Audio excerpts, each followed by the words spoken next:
Buenas tardes a todos los que os habéis conectado. Estamos aquí en el INCLIV, al Instituto de Investigación del Hospital Clínico de Valencia. Tenemos la oportunidad de estar, de que nos acompañen el doctor Cejalvo y la doctora Martínez para hablarnos un poquito de temas relacionados con el triple negativo. El doctor Cejalvo en concreto va a hablar sobre investigación translacional relacionada con el cáncer de mama triple negativo y la doctora Martínez en concreto con temas relacionados con con la genética relacionada con el cáncer de mama, asesoramiento genético, etc. Nos acompañan también compañeras de la asociación que han querido estar aquí con nosotras acompañándonos y más personal del instituto, del INCLIVA. Os queríamos recordar también que esta sesión va a quedar grabada y el tema de las preguntas, y también pediros por favor que os pongáis en mute si no lo tenéis, el micrófono apagado para que no haya interferencia sobre todo y que no se oigan cosas raras.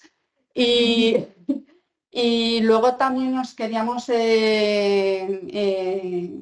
indicar también el tema de las preguntas. Me han comentado ellos que no hay problema en que vayáis preguntando a lo largo de la charla, de la explicación que nos van a ir dando ellos, que gustosamente nos van a contestar las preguntas que tengáis y resolver lo máximo posible.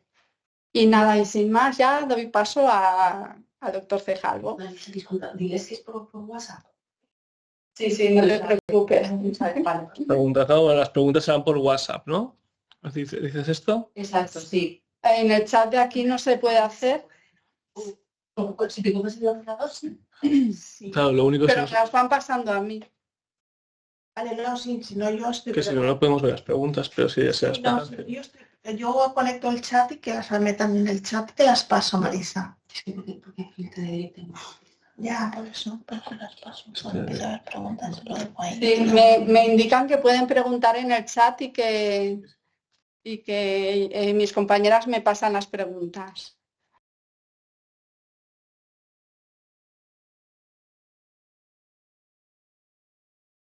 Hemos tocado aquí habéis dejado de compartir. Correcto. ¿Qué hemos dejado de compartir? Ahora.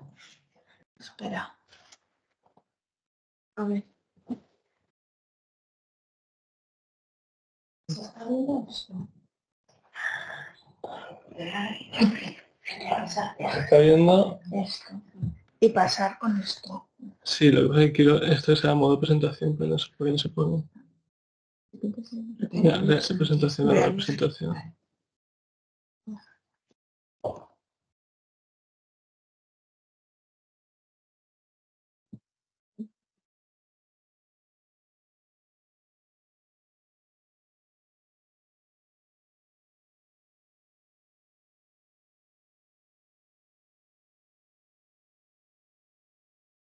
¿Espera?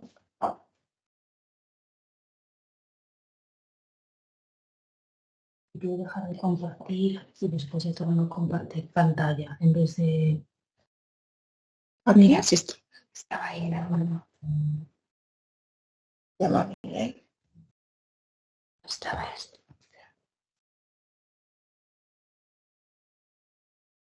Que había cambiado, ¿no? Que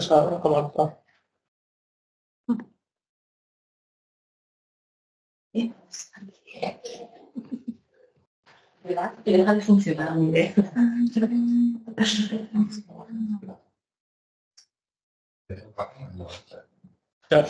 minimizar para ver las preguntas. Que tenéis que dar... Sí. No, pero esto es el... Para que podamos presentar y nosotros también ver las preguntas. Aunque nos las puedan decir. No, pero no es eso. Yo Va a ser mejor, ¿eh? abierto el chat y vosotros Vale. Estáis enseñando lo mismo a las dos. Y las preguntas más sencillas. Sí. Si os nota aquí, Antes me vas a la... Vamos a preguntarles. Claro. Para que pueda ver. ¿Queréis el rato? Me parece como sin problemas. Gracias. Bueno, buenas tardes a todas. Yo soy Maite Martínez. En primer lugar, deciros que es un placer estar con vosotras aquí de forma presencial y también quien nos está escuchando. Y bueno, total libertad, las preguntas, hacerlas cuando queráis, que esto sea dinámico, sin problemas, ¿vale? Bueno, yo estoy también en la unidad de consejo genético de aquí del clínico y os voy a hablar unas leves nociones, os contaré una breve introducción, hablaremos del síndrome de cáncer de mama y ovario hereditario, luego os contaré que tenemos a día de hoy una investigación con una beca de la Sociedad Española de Oncología Médica para estudiar en biopsia líquida distintos marcadores en pacientes con un diagnóstico reciente de cáncer de mama y con mutaciones en los genes BRCA1, 2 o PALB2 y para finalizar unas conclusiones. Bueno, el cáncer de mama y ovario hereditario es un gran ejemplo de medicina de precisión. ¿Por qué?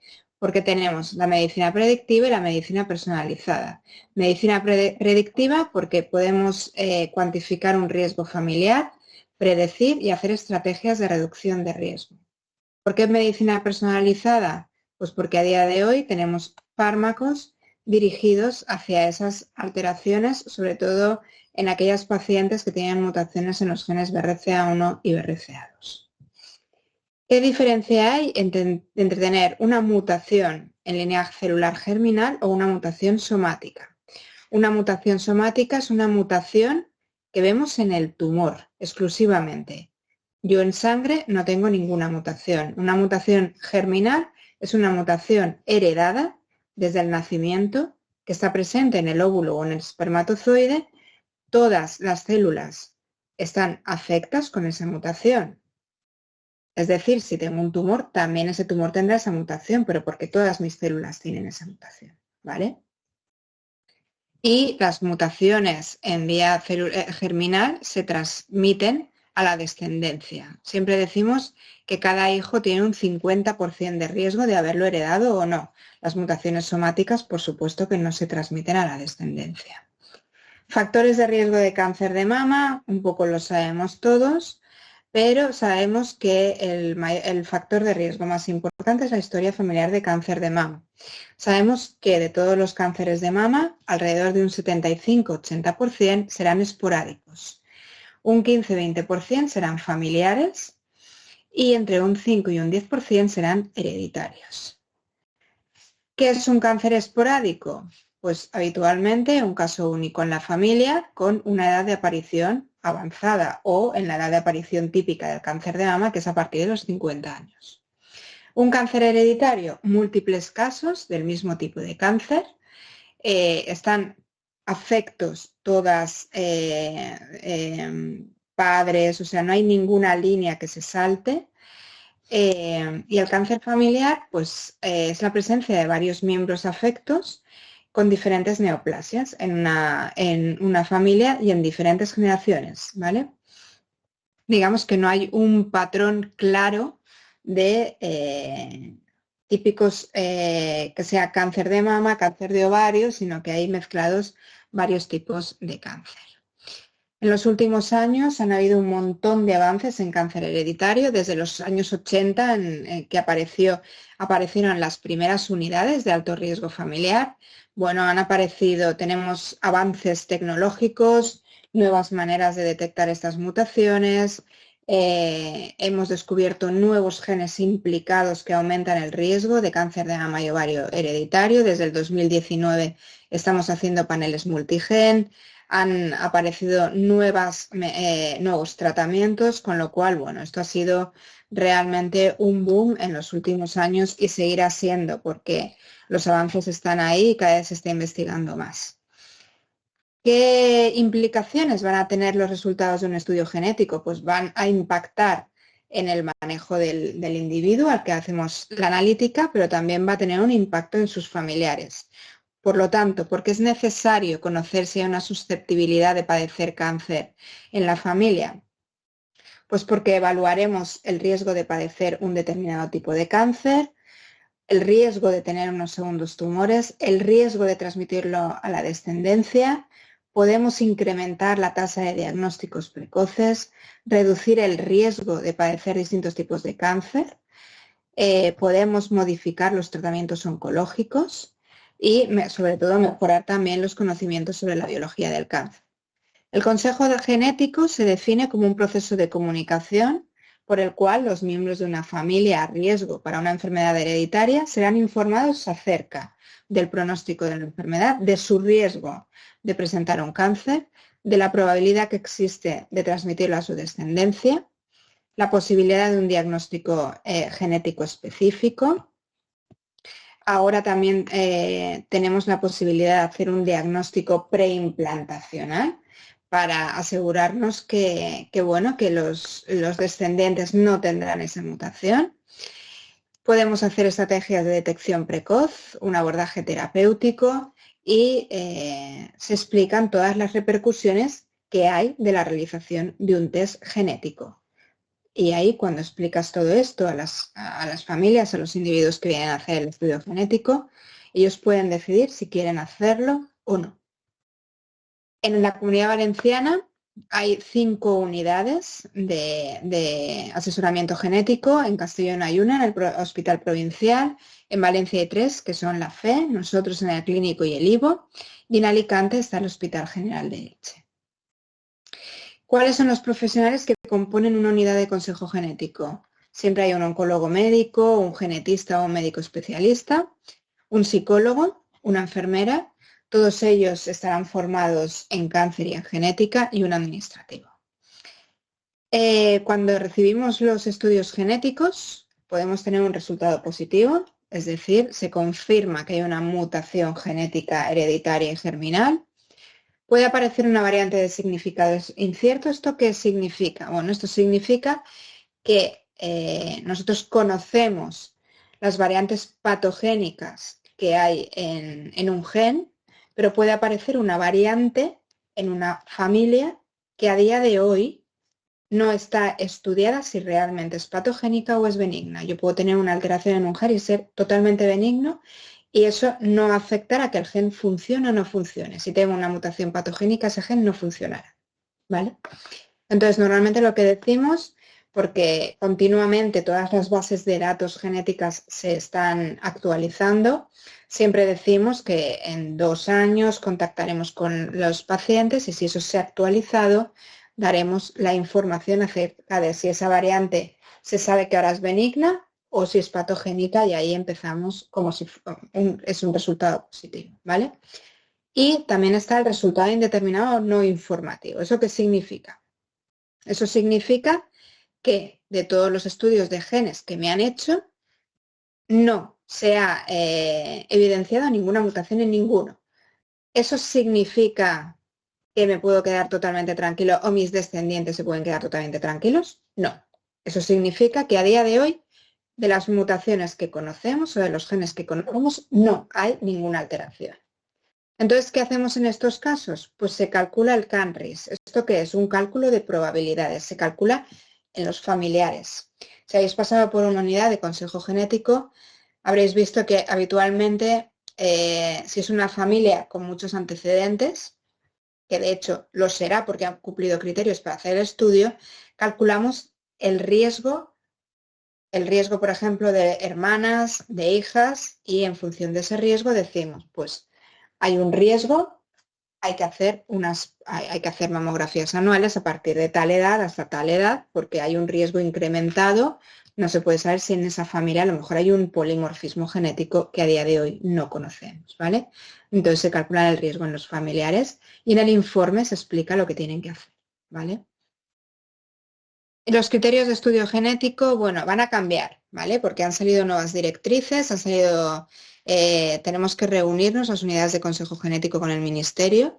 Esas son, digamos, entre comillas, las antiguas del 2019 de la Sociedad Española de Oncología Médica, y bueno, Pacientes sin ninguna historia familiar, pues estamos haciendo estudio aquellas pacientes con carcinomas triples negativos, menores de 50 años, sin ningún tipo de antecedente, pacientes con carcinoma de ovario, pacientes normalmente aquí pone menores de 40 años, pero se suele hacer menores de 35, 30 años, aquellas que tienen un carcinoma bilateral diagnosticado por debajo de los 50 años, y luego ya si hay, bueno, y como veis aquí también, si hay una mutación somática en ese tumor detectada con una frecuencia mayor del 30%, ahí se hace un estudio genético para ver si eso es germinal también.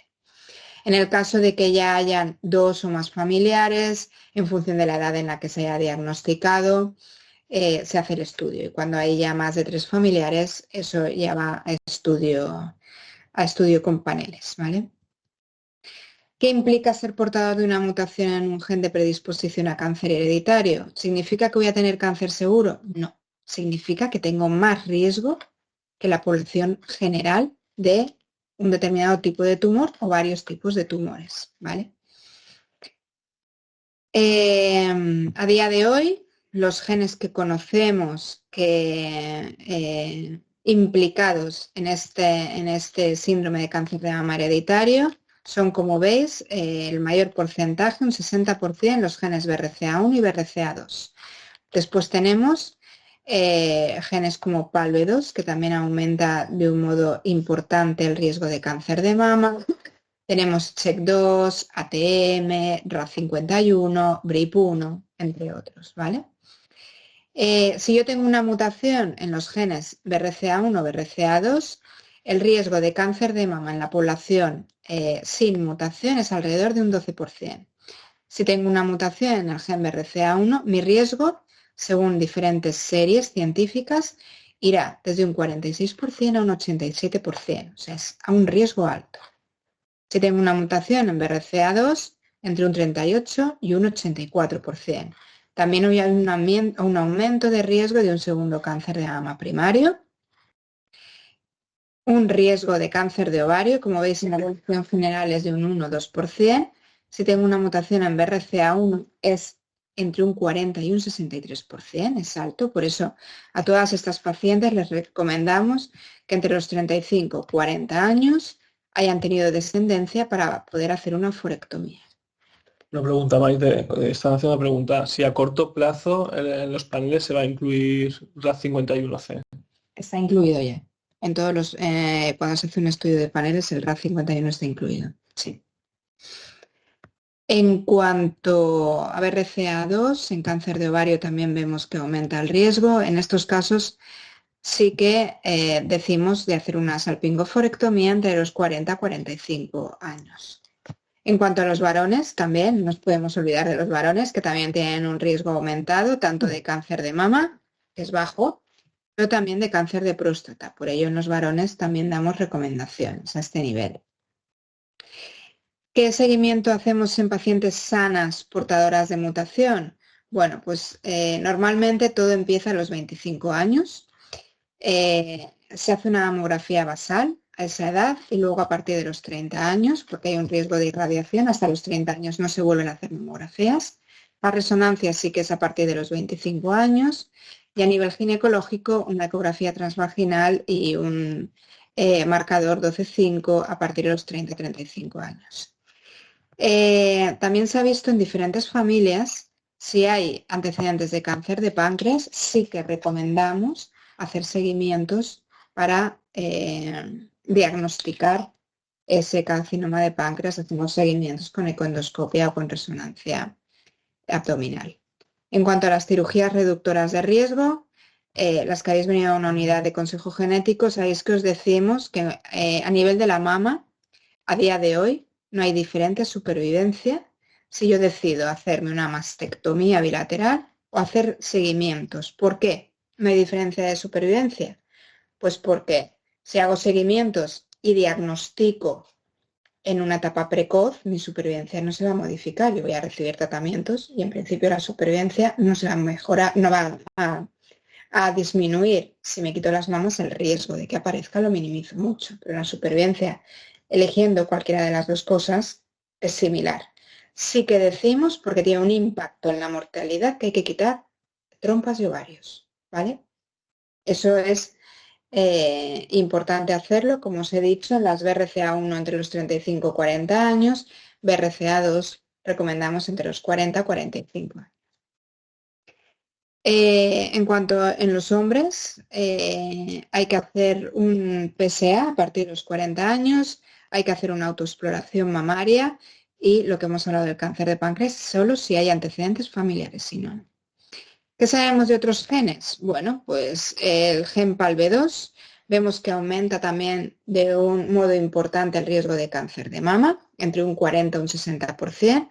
Por ello, estas pacientes, en cuanto al cáncer de mama, las tratamos como pacientes BRCA, ¿vale? Cáncer de ovario, hay un aumento entre un 3 y un 5%. No es mucho, con lo cual, en estas pacientes, excepto que hayan muchos antecedentes familiares, recomendamos controles ginecológicos, ¿vale? También parece que hay un leve aumento de cáncer de páncreas y un leve aumento también de cáncer de páncreas en el varón. En cuanto a ATM, CHEK2 y RAF51, el riesgo de cáncer de mama es un riesgo menor, ¿vale? Entre un 20 y un 40%. En el caso del RAF51, como hemos visto, se asocia principalmente al subtipo triple negativo, ¿vale? El RAF51 se asocia también a un aumento del cáncer de ovario en estas pacientes. También recomendamos una salpingoforectomía bilateral. Y en cuanto a otros tipos de cáncer, no hay evidencia en RAF51 de otros tipos de cáncer. En CHEK2 estamos recomendando ahora, hay un riesgo aumentado de cáncer colorectal y recomendamos a partir de los 40 una colonoscopia cada 5 años. Recomendamos en varones también, porque sí que parece que el CHEK2 está aumentando el cáncer de próstata. Recomendamos también controles con PSA. Y bueno, esto es un poco lo que estamos recomendando a día de hoy. En cuanto a los inhibidores del PARP, estos fármacos nuevos, hemos visto que en cáncer de mama precoz en pacientes con mutaciones en BRCA hay un aumento de la supervivencia en aquellas pacientes triples negativas que han recibido una neoadyuvancia y no han hecho una respuesta completa patológica y tienen una mutación en estos genes. Olaparib durante un año aumenta la supervivencia global. En pacientes con tumores que expresan receptores hormonales, en estos casos tienen que ser pacientes pues, que cumplen una serie de criterios como que tengan axila afecta. Bueno, en estos casos también se propone a las pacientes recibir olaparib adyuvante. En cuanto al cáncer de mama avanzado, también en monoterapia aumenta la supervivencia libre de progresión. Y bueno, a día de hoy hay muchas investigaciones, como os he dicho antes, se está investigando en neoadyuvancia, en estas pacientes con mutaciones, en neoadyuvancia con inmunoterapia, un poco para ver si hay algún subgrupo de pacientes dentro de este subgrupo con mutaciones genéticas que igual no necesiten ni siquiera quimioterapia. Por eso se están investigando tanto esto. Se está investigando también en pacientes con mutaciones genéticas que han llevado su tratamiento, se está investigando la biopsia líquida para ver si hay un beneficio en estas pacientes que tienen una biopsia líquida positiva de empezar a dar un inhibidor del PARP o hacer, por el contrario, seguimiento. Bueno, la verdad es que hay muchas fuentes de investigación abiertas a día de hoy. Os quiero presentar un poco unos pequeños rasgos de una beca que nos han concedido a nosotros. En este caso, lo que nosotros queremos ver queremos ver si estas pacientes, porque al final una paciente con un alto riesgo de cáncer de mama o cáncer de ovario tiene un riesgo muy elevado de a lo largo de su vida tener un cáncer de mama o de ovario. Entonces, estas pacientes a día de hoy lo que hemos hablado es hacer resonancias, mamografías, hacer cirugías reductoras de riesgo. Entonces, lo ideal sería, si pudiera ser, que en una biopsia líquida, en una analítica, simplemente pudiéramos ver incluso antes si hay tumor en esos casos, ¿vale? Entonces, bueno, esto es como muy inicial, muy prometedor, muy investigación. nosotros nos hemos ido un paso atrás en pacientes ya diagnosticadas de cáncer de mama. Lo que queremos ver es si al inicio, al diagnóstico, ahí ya en la biopsia líquida se puede ver ctDNA del tumor y si esto cambia conforme les vamos dando el tratamiento. Es decir, hacemos una biopsia líquida al diagnóstico, hacemos una biopsia líquida si reciben neoadyuvancia al finalizarla para ver si ya no se ven ese ctDNA tumoral y hacemos una biopsia líquida posterior a la cirugía. ¿Vale? Lo que queremos ver es cómo al diagnóstico, si es posible que se vea en todas las pacientes y si con los tratamientos esa biopsia líquida se negativiza. ¿Vale? Es verdad que es muy difícil, los estudios nos dicen que alrededor de un 17% de los estadios 1, cuando a mí me diagnostican en un estadio 1, solo en un 17% de las pacientes se ve biopsia líquida esta alteración. Si ya voy subiendo de estadio y el tumor es mucho más agresivo, hay más posibilidades de yo verlo en sangre. ¿Vale? Si soy un estadio 2, está más avanzado. Claro, y porque el tumor al final, lo que yo veo en sangre son, como veis en el dibujo, ¿vale? El tumor se está dividiendo continuamente. Cuanto más grande y más proliferativo es un tumor, más se divide, más capacidad, unas células se necrosan, crecen otras. Entonces eso, cuando una célula muere por apoptosis, porque es lo que pasa en un tumor cuando está creciendo muy deprisa, sí que se es capaz de ver esas células, ese DNA tumoral en sangre, ¿vale?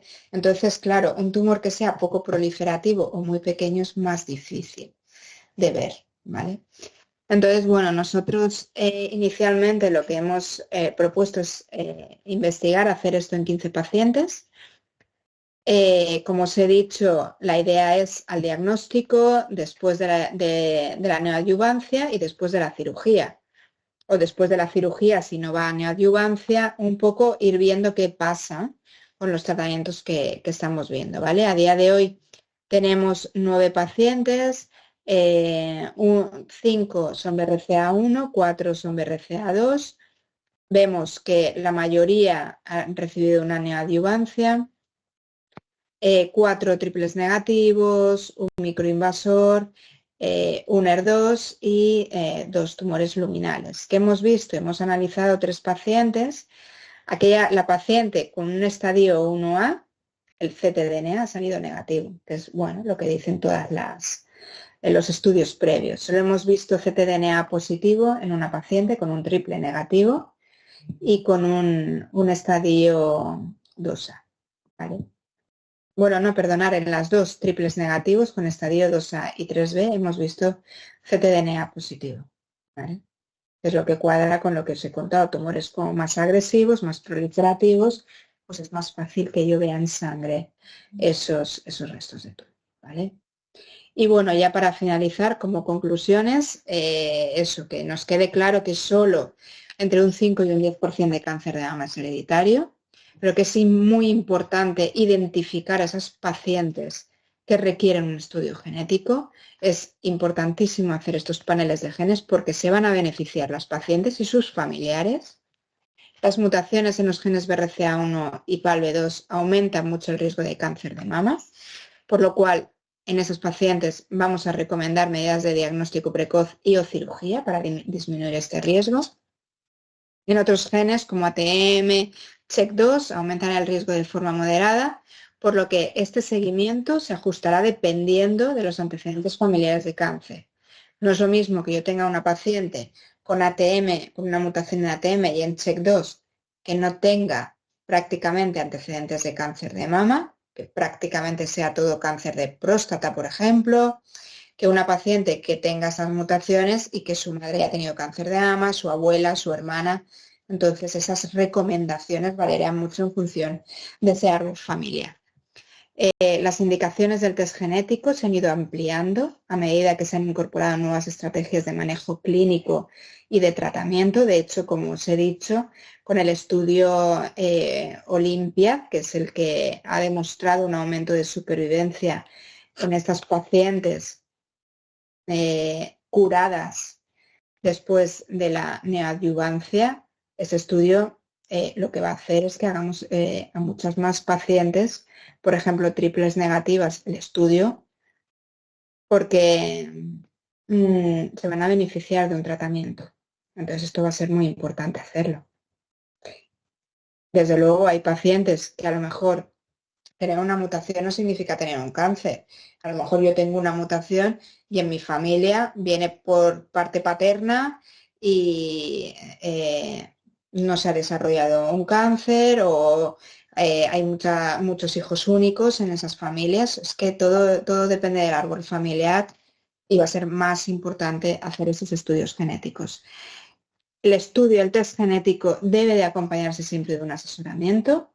Nosotros vemos en la unidad de consejo genético pacientes que por vía privada se han hecho un test y ahí no va ningún tipo de asesoramiento. Es decir, a la paciente se le da un informe donde dice, ahí tienes una mutación y no se explica nada más. Es importantísimo acudir a unidades de asesoramiento porque nos van a guiar acerca de cuáles son las medidas que yo tengo que seguir y qué estudios hay que hacer a mi familia, si hay que hacer estudios, si no, ¿vale? Es muy importante eso. Y en los pacientes con cáncer de mama hereditario, en todas es importantísimo y lo hacemos siempre que esto sea multidisciplinar, pero en estos casos pues es aún más importante porque va a haber que programar cirugías preventivas, hay que hablar con los plásticos, quiero decir, es muy importante pues eso, que todos estemos conectados y que realmente lo hacemos, o sea, es para dejaros tranquilas, ¿vale? Y bueno, nada más. Si tenéis dudas, preguntas. Había una pregunta más. Es una paciente, ¿no?, que ha participado en el proyecto Hope y DeepCam y ahí le ha sido mutaciones en PI3K, en los dos, y se hizo un test genético aparte, BRCA1, BRCA2 negativos, si se lo tendría que repetir. En principio son independientes, ¿no? Claro, la mutación en PI3K no tiene, o sea, no será somática, es somática y la mutación depende de los antecedentes. Siempre os digo, esto depende de los antecedentes que yo tenga. Si yo tengo antecedentes y cumplo criterios, hay que hacer un panel, no solo BRCA1 o BRCA2, hay que hacer un panel completo, ¿vale? Depende un poco de eso, de los antecedentes, de la edad de diagnóstico del carcinoma de triple negativo y no sé si quiere, quien haya hecho la pregunta quiere escribir su caso de cuándo se diagnosticó. Claro, yo creo que depende en qué año se hizo el estudio genético y si el panel estaba ya todo incluido. Pero desde luego con respecto a BRCA1, BRCA2, que ya fue negativo, y además en el Hope DeepCam fue negativo, seguro que son negativos. Si hubiesen sido altos, somático hubiera salido, pero terminal más fácil aún hubiera salido. Con lo cual simplemente es ver en qué año se hizo el panel concreto para consejo genético y si ya incluía el panel completo o no. Si se hizo a partir del 2019 es cuando se está haciendo todo el panel de genes, ¿vale? Antes, previamente, solo se hacía BRCA1, BRCA2. Desde el 2019 se hace todo el panel genético, ¿vale?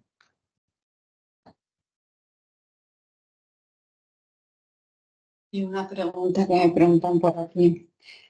Lo que es la indicación del olaparib después de la cirugía, ¿está aprobado en qué casos? Pacientes triples negativas que no hayan hecho respuesta completa patológica y que tengan mutaciones en los genes BRCA1 y BRCA2. Pacientes con expresión hormonal tienen que cumplir unos criterios muy específicos, haber tenido un grado histológico 3, ganglios afectos y, por supuesto, una mutación en los genes BRCA1, BRCA2. ¿Y las triples negativos que han obtenido respuesta completa en la cirugía? No entraban en el estudio, por lo tanto, no se ha estudiado si hay un beneficio en ese caso. De hecho, las pacientes triples negativas, las que no tenemos ninguna mutación, que no nos habla de nada, ni capecitamina ni nada. Sí. Tener una respuesta completa patológica y eso. O sea, quiero decir que eso disminuye mucho el riesgo de recibo. ¿Puedo hacer una pregunta? Claro. Mira, yo quería preguntarte, los inhibidores PARP para un triple negativo avanzado y que era hormonal, o sea, un hormonal que se ha convertido en triple negativo. ¿No estarían indicados los inhibidores PARP? Pero hay mutación en BRCA. Sí, mutación en BRCA2, Maite. Vale. Y el tumor es luminal. El tumor en principio era luminal, sí. Y la Vale. mutación en BRCA2 es somática. Ah, la mutación en BRCA2 es somática. Sí. Vale. A ver, con este tema, y lo sabréis vosotras también, el olaparib no lo ha aprobado el Ministerio, ¿vale? ¿Por qué? Pues porque los estudios dicen que aumenta la supervivencia libre de progresión, pero no ha aumentado la supervivencia global. Entonces, a día de hoy, si ese es el caso de tuyo o de alguien, nosotros, por ejemplo, tenemos abierto un ensayo clínico, el Radiola, donde esas pacientes se pueden incluir si tienen mutaciones en BRCA o deficiencia de RAD51 en el tumor, y sí que reciben olaparib. Yo ya me lo hicisteis el estudio este para ver si podía entrar en el ensayo Radiola. Vale. Que no te acordarás y finalmente no podía entrar porque el RAD ¿Por 51. qué? Porque el RAD 51 salió bajo. Sí, no recuerdo si salió bajo. Salió alto, perdona, salió alto. No lo recuerdo ahora si era bajo y debería de haber salido alto. Al paso eso. Vale, porque la mutación somática no se ha comprobado a nivel germinal, ¿o sí?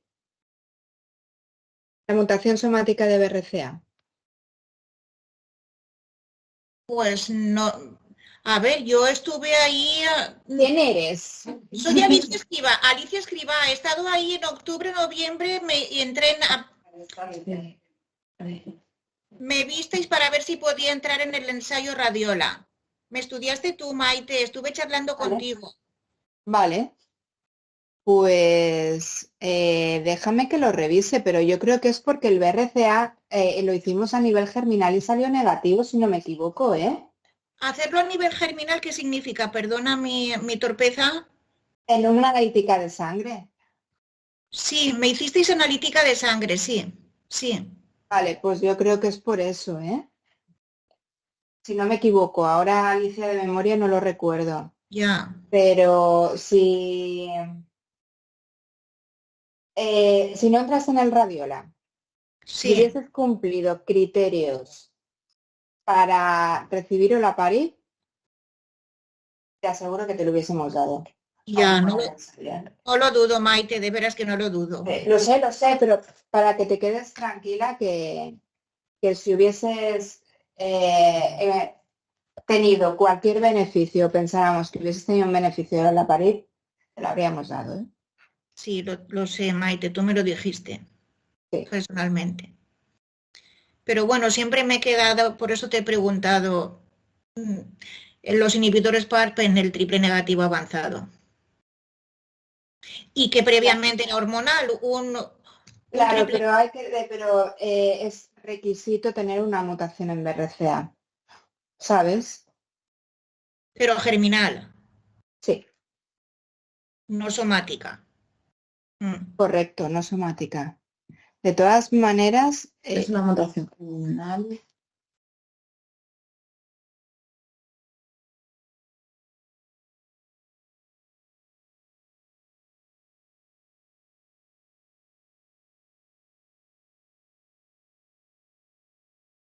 Vale, Alicia, creo que me estoy acordando.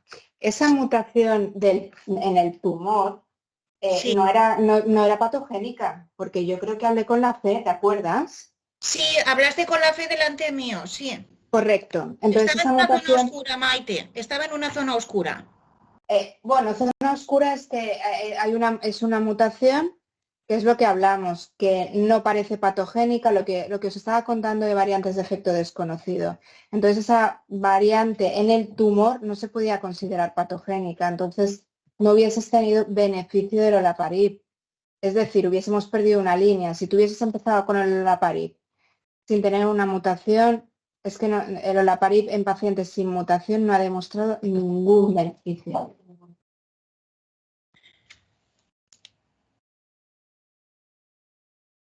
No sé si te he respondido.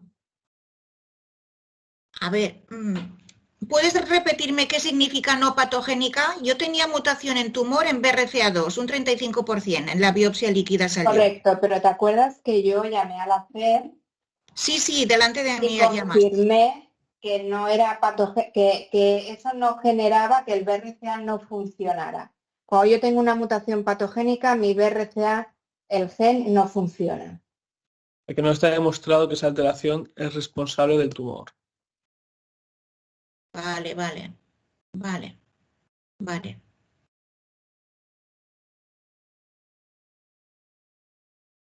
Vale, Maite, me quedaba esa duda. Esa duda me seguía quedando. Vale, pero tú no te preocupes, tú de todas maneras tienes nuestro teléfono, si necesitas cualquier cosa nos llamas. ¿Vale? Sí, vale, Maite, gracias. De nada, Alicia. Otra consulta. En una de las diapositivas que has puesto, lo de las guías de la SEON, a quién hacer el test genético, que había una línea que ponía para el cáncer de mama triple negativo, menores o igual a 60 años. Explícanos por qué se corta ahí en esa edad o por qué se decide hasta esta edad sí y a partir de esta edad no. Bueno, a ver, eso sobre todo es si no tengo ningún antecedente, ¿vale? Si yo no tengo ningún antecedente familiar, eso se hace en función de qué probabilidades tengo yo de tener una mutación. Si yo tengo un carcinoma de mama mayor de 60 años, cuando yo tengo una mutación, mi riesgo, sobre todo de cáncer de mama, es a partir de los 30, 35 años. Es muy raro que me aparezca un cáncer de mama más allá, incluso os diría más allá de los 50. Hereditario, te estás descubriendo. Correcto, sí, hereditario. De hecho, en muchas pacientes, hay pacientes, por ejemplo, que diagnosticamos una hija porque tiene un cáncer de ovario, por ejemplo, ¿vale? Y hacemos el estudio a toda la familia, hacemos el estudio a la madre, que tiene 70 años. A ella no les recomendamos hacer una mastectomía. ¿Por qué? Porque se ha visto que cuando yo tengo una mutación, mi mayor riesgo es más joven. Si no lo he tenido de más mayor, mi riesgo ya casi se equipara al de la población general. Es por eso. Una pregunta. Para una persona que debe hacer un test y sale negativo en 2022, ¿se hace alguna recomendación? ¿Se tiene que volver a repetir? ¿O vosotros desde el consejo las llamáis? Sí. A ver, pongamos un ejemplo. Una paciente que tiene un montón de riesgo. O sea, yo tenía un cáncer de mama, mi madre tenía un cáncer de mama, mi hermana también. Hacemos un estudio genético, ¿vale? Nos sale no informativo, es decir, hacemos todos los paneles, me sale que no tengo ninguna alteración. Vale, pues ahí es donde tenemos que calcular el CAN-RISC. Ahí hay que calcular a cada familiar, o sea, la paciente ya lo que le decimos a la paciente es tienes que hacer lo que te diga el oncólogo, los seguimientos que el oncólogo considere. Pero nosotros somos una unidad en la que tenemos que mirar por toda la familia. Entonces, calculamos los riesgos que tienen hijas, hermanas, principalmente. Entonces, damos unas recomendaciones a los familiares. Habitualmente, a la enferma sí que le decimos que tiene que hacer los seguimientos que considere el oncólogo, ¿vale? Y normalmente, si sale un riesgo alto, sí que cada 2-4 años, nosotros desde Consejo Genético sí que llamamos por si ha aparecido hay alguna novedad, ¿vale? Igual que ahora, por ejemplo, nosotros estamos llamando a pacientes que se han hecho un estudio BRCA1, BRCA2 antes del 2019, las estamos llamando para que vengan a hacerse el panel. Porque que yo tenga un estudio negativo en ese momento, ahora han aparecido nuevos genes y esos nuevos genes, como habéis visto, requieren medidas de prevención distintas y de asesoramiento distinto. Y luego, bueno, te pregunta, ¿cómo se puede saber qué ensayos estáis realizando? Y también quería saber si hay algún nuevo medicamento o tratamiento para triple negativo sin mutaciones. Sin Sin mutaciones. mutaciones. Bueno, la verdad es que, ¿cómo podéis saber los ensayos clínicos en los que estamos? A ver, hay una página, ¿no? donde vosotras podéis entrar para ver qué ensayos se están llevando a cabo en cada sitio. Y bueno, la verdad es que el triple negativo yo creo que todos, ¿vale? Pero el triple negativo estamos investigando muchísimo. Sabéis que a partir de ahora en las neoadyuvancias estamos asociando inmunoterapia en aquellas pacientes con tumores mayores de 2 centímetros, incluso antes. Esto se está moviendo a unas velocidades. Sabéis que tenemos ensayos clínicos en adyuvancia. Hay muchísimos fármacos que se están estudiando. Sí, sobre todo saber que por suerte los ensayos clínicos es algo muy dinámico. Se abren, se cierran y a veces tener una plataforma o una web súper actualizada es difícil, ¿no? Porque por fortuna, pues eso, se abren muchos ensayos, otros se cierran. Entonces yo creo que siempre la recomendación pues es o preguntar con vuestro oncólogo si existe alguna opción de tratamiento en su hospital o un hospital cercano, o pedir una segunda opinión en centros donde creáis que son grandes y que tienen ensayos clínicos. Y para enfermedad avanzada, sobre todo, siempre es importante, antes de empezar si queréis valorar la opción de un ensayo clínico, siempre es antes de empezar un tratamiento en el hospital de referencia, ¿no? Porque a veces que habéis empezado un tratamiento, 1 o 2 ciclos, y ese no es el buen momento para cambiar. Ahí una vez que hemos empezado, el mejor tratamiento es el que llevas. Siempre es antes de empezar una nueva línea, plantearse qué posibilidades. Los estándares y los ensayos clínicos siempre al mismo nivel y ver en cada momento qué opción es buena o no. Pero siempre antes de haber empezado uno. ¿Vosotras tenéis alguna duda? ¿Teresa? No, solamente cuando el cáncer es familiar, que has comentado, ahí hay otro tipo de criterios para hacer el consejo genético. ¿Cuál es el criterio, entonces? Los criterios son los que hemos puesto. Nosotros sí que asesoramos a todas las familias, ¿vale? De hecho, nos mandan, sobre todo el médico de atención primaria, sí que manda muchas veces, pues, eso, familiares que nos cuentan, pues, mi hermano ha tenido un cáncer de pulmón, mi padre ha tenido un cáncer de próstata. Quiero decir, no cumplen criterios estrictos. El cáncer de mama, ovario hereditario, por ejemplo, lo que aumenta es el riesgo de cáncer de mama, ovario y próstata. Fuera de eso, por supuesto que otros síndromes, como son los de colon, ¿vale? Pacientes con muchos antecedentes de carcinomas gástricos o carcinoma de colon, se ve todo en un conjunto. Y sí, no se cumplen los criterios para ese estudio genético, sí que se dan esas recomendaciones, ¿vale?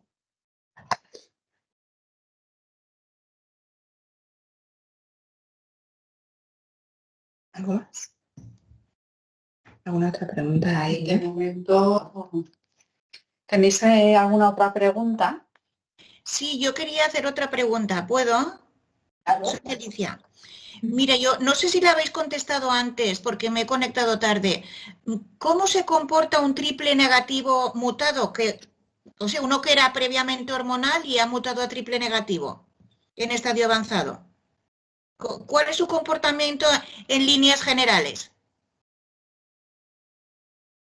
Bueno, yo creo que realmente esto no cambia. Cuando nosotros vemos, o sea, lo que a los clínicos nos sirve realmente es ver qué expresa ese tumor ahora. Vale, ha cambiado, pero tengo que ver qué Ki-67 tiene, si expresa PDL1 o no, porque de eso va a depender los tratamientos que nosotros demos y al final lo que quieres es aumentar la supervivencia de la paciente y su calidad de vida.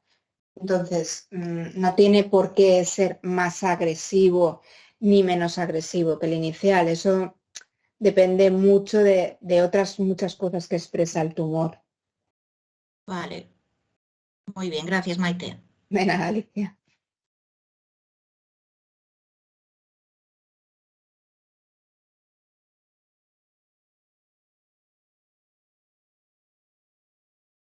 Déjame ver, sí.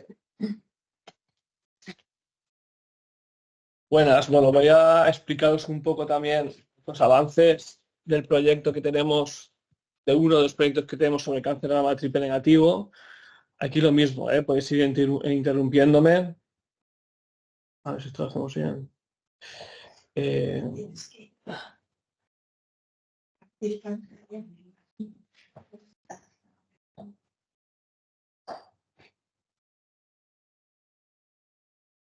¿Lo veis bien? Sí, ¿no? Solo se ve. Vale. Bueno, os explico un poquitín, yo creo que ya lo comentamos bueno, al principio de todo, el día que nos conocimos, presentamos este proyecto, bueno, pues el tiempo pasa y la verdad es que tenemos resultados, yo creo que muy buenos. Estamos en el cuarto año, yo creo, en el tercero, ahora dudo. Creo que estamos en el tercer año. Sí, estamos en el tercero seguro. Estamos en el tercero y ahora pues será el cuarto y se puede pedir una prórroga del quinto año.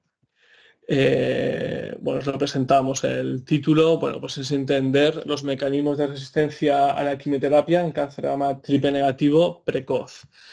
El grupo, bueno, es multicéntrico, ¿no? Desde aquí, desde Incliva, pues estamos nosotros.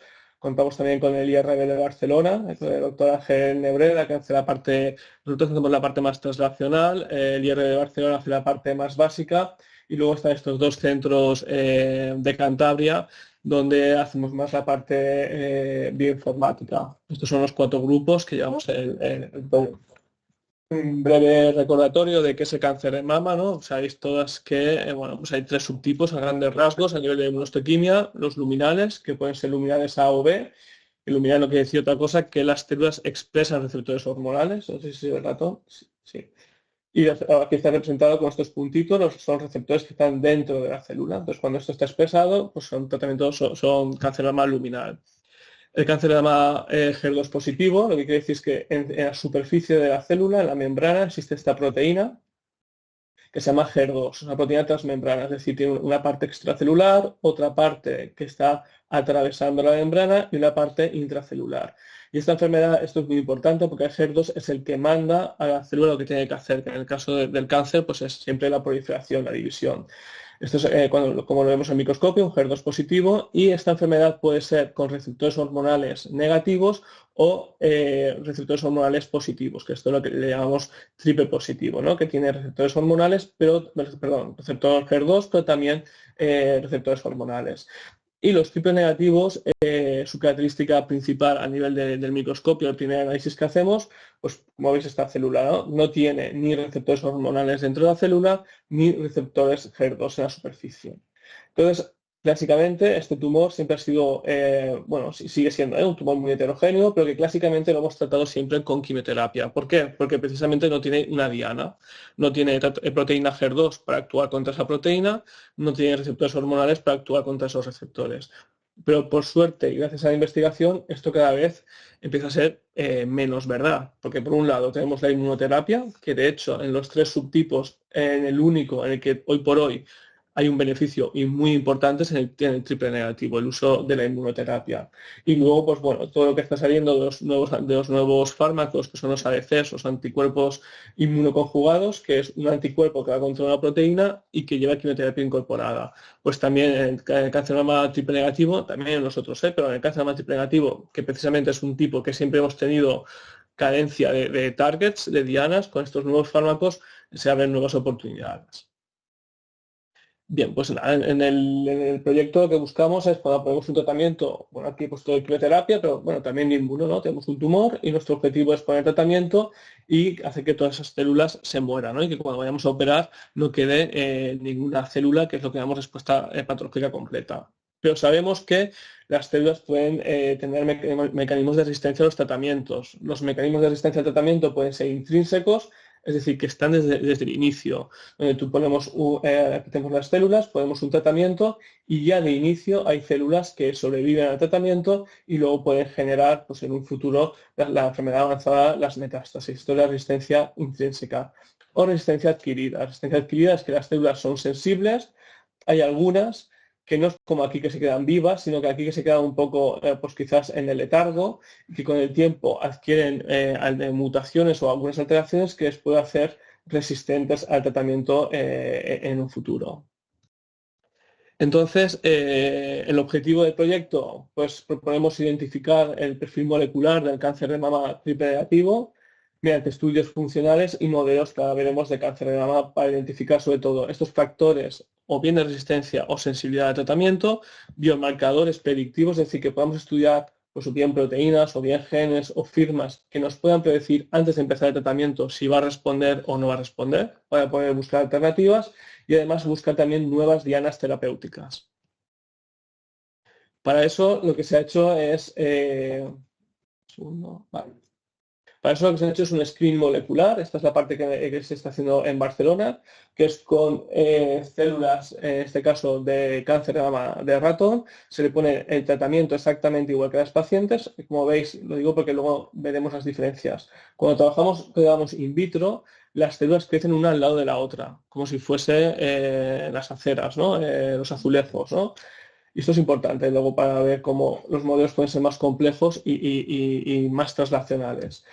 Entonces, lo que hacemos en estas células que crecen una al lado de la otra, ponerles tratamiento el mismo que le ponemos a las pacientes y se recogen las células que quedan vivas y se separan de las células que mueren. Estas células vivas realmente han vivido porque son resistentes a esa terapia. Y lo que hacemos es analizar esas células vivas, qué características tienen en comparación con las que se han conseguido eliminar. Luego, además, estas células las llevamos al in vivo, que es a modelos de ratón, y a los ratones también se les pone esas células tumorales, se les pone el mismo tratamiento de quimioterapia, en este caso es Taxol y antraciclinas. Esto la verdad es que cuando anoche lo estaba preparando, un poco por confidencialidad, por supuesto todo XXX, pero lo importante es que vemos que empiezan a haber genes que ya son diferentes. Es decir, pacientes, hay una diferente expresión, pacientes que tienen estos genes bajamente expresados, pues tienen un mecanismo de resistencia tanto a la combinación de Taxol o doxorubicina. Y como podéis ver, pues dependiendo de la quimioterapia, los que están en azul son genes que ya han saltado de una forma significativa, que son diferentes entre las células que se han muerto y las células que han resistido. Es decir, de alguna forma empezamos a identificar genes que pueden marcar la resistencia a la quimioterapia. En la parte más translacional, bueno, para que veáis lo que avanza, nosotros cuando planteábamos el estudio, el proyecto, la inmunoterapia todavía estaba en ensayos clínicos, con lo cual planteamos el proyecto sin inmunoterapia, solo con quimioterapia. Este es un esquema que hacemos, bueno, nosotros, pero bueno, en cualquier centro, ¿no? En la adyuvancia, pues son unos 12 semanas de tratamiento con Taxol carboplatino y después 4 ciclos de antraciclinas y operar. Las primeras pacientes que recogimos la muestra no llevaban inmuno porque en ese momento no estaba aprobado y conforme avanzó el proyecto, pembrolizumab demostró su beneficio y aquí, bueno, en todos los hospitales a veces no está disponible, pero en muchos hospitales pues podemos empezar a poner la inmunoterapia. Con lo cual nosotros lo que hacemos es recoger una biopsia en fresco, que ahora lo veremos, y el material de la cirugía para ver las diferencias pretratamiento con posttratamiento. Esto es lo que hacemos en el laboratorio, la paciente se diagnostica, se le explica, ¿no? Porque aquí la paciente ya está diagnosticada con un cáncer de mama triple negativo, ya tenemos una biopsia. Les explicamos en la consulta el proyecto y que si quiere participar es hacerle una nueva biopsia, porque la biopsia hay que tratarla de una forma diferente. Las biopsias lo normal es que se parafinan. Parafinar es meter las células en la cera y las células se mueren. Nosotros las queremos vivas, entonces es lo que se llama biopsia en fresco. Se recoge, el radiólogo le hace la biopsia y directamente llama al laboratorio y la recogemos en fresco. Una vez que la recogemos, lo que se hace es machacarlas, hacerlas e intentar separar célula a célula, que pasan por unos procesos de digestión y lo que conseguimos es separar todos los componentes del tumor, que ya sabéis que un tumor está formado primero por células tumorales, que ya de primeras, y lo vamos a ver aquí ahora, ya sabemos que es heterogéneo, es decir, todas las células tumorales de un cáncer de mama, si las miramos al microscopio, no son iguales. Y una de las cosas que busca este proyecto es buscar esas diferencias. Sabemos que es heterogéneo, pero no sabemos realmente cuáles son esas diferencias. Y este estudio es lo que intenta es verlo. Y además de las células tumorales, está lo que llamamos el microambiente tumoral, es decir, las células que no son tumor, pero que forman parte de ese microambiente, que son células de defensas, pues linfocitos T, linfocitos B, macrófagos, son fibroblastos, es decir, otro tipo de células que forman parte del microambiente tumoral y que está implicado en las respuestas al tratamiento. Bueno, lo que hacemos cuando tenemos estas células divididas, pues en un primer momento lo congelamos y ya está preparado para analizar. Hasta la fecha tenemos 49 pacientes con cáncer de mama triple negativo, tenemos 31 pacientes con cáncer de mama con el tumor primario, en 8 pacientes tenemos muestras pareadas, es decir, el tumor primario y de la cirugía. Hay que tener en cuenta que muchas, por suerte, hacen también respuesta patológica completa, entonces no tenemos información de la cirugía, pero sabemos que de la biopsia todo lo que hay ahí ha sido sensible. Es decir, que tal. También es informativo. No hay nada, pero sabemos que todo lo que había ha sido sensible. Y luego el proyecto, aunque no está para pacientes metastásicas diseñado, en realidad, pues siempre cuando empezamos un proyecto, al final también intentamos, pues como también os decía el otro día, ¿no? Ampliarlo y buscar nuevas direcciones. Entonces, pues pacientes que tenemos metástasis, sobre todo hemos empezado para que sea fácil, pues metástasis a nivel de la piel, ¿no? Las cutánides, que es muy fácil coger una biopsia, pues tenemos 10 pacientes con metástasis, en este caso con cutánides, que también vamos a analizar. Tenemos esas 11 muestras, hemos empezado a analizar 11 muestras de tumor primario, 5 que en la cirugía quedaban células, las hemos llamado no respondedoras, no es que no hayan respondido, simplemente que no ha habido hay que verlo como diferencia de respuesta patológica completa, ¿no? Entonces tenemos 5 que no han hecho una respuesta patológica completa y 6 que hicieron una respuesta patológica completa. Y esto es cuando vemos el tumor, en lugar de cuando lo hemos visto, por ejemplo, al microscopio, aquí aunque se ve un poco pequeño, pero bueno, al microscopio fijaos lo que vemos, ¿no? Esto es una astro de verdad. Cada esto representa, en este caso, los receptores hormonales, pero mirad cómo vemos, pues bueno, como un emparedado, ¿no? Diferentes células. Fijaos, al estudiar célula a célula, la imagen, todo lo que cambia y todo lo informativo que es. Aquí, por ejemplo, de todo lo que vemos, lo que son células tumorales son este grupito, donde ponen epithelial cells, todo este grupo, en realidad esos son las células tumorales del cáncer de mama triple negativo, que como podéis ver, unas son moradas, que las hemos clasificado con el número 4, otras, este grupito amarillo 21, 25, 24 y 22. Estos representan diferentes células tumorales con estos grupos. El predominante es el 4, pero hay hasta 4 tipos de células de cáncer de mama diferentes. Y aparte de eso, mirar todo el microambiente que hay. Por las células T, todas las células T no son iguales. Fijaos cuántos números hay aquí. Es decir, todo esto es porque son diferencias a nivel transcriptómico. Aquí tenemos las células B, macrófagos, monocitos, fibroblastos y endotelio. Fijaos que incluso en los grandes grupos hay incluso subdivisiones. Eso es lo que vamos a intentar estudiar. Si esta célula tumoral, por ejemplo, imaginaros que cuando vamos a hacer la cirugía, este grupo 4 desaparece. Pues tendríamos que este grupo de células tumorales tendrá unas características que hacen la enfermedad muy sensible. Versus, por ejemplo, si el grupo 24 permanece, pues será que el grupo 24 es responsable de la resistencia. Entonces, habría que estudiar ese grupo 24 que tiene diferente del grupo 4 que ha conseguido sobrevivir. Esto es lo que hemos hecho aquí. Hemos cogido las células epiteliales, las tumorales, y esta gráfica, es que va un poquito más de retorno, pero ¿ves esto? Ese es el círculo, pero en grande. Aquí vemos todavía aún más, podemos subclasificar todavía más, fijaos que la mancha más o menos es parecida.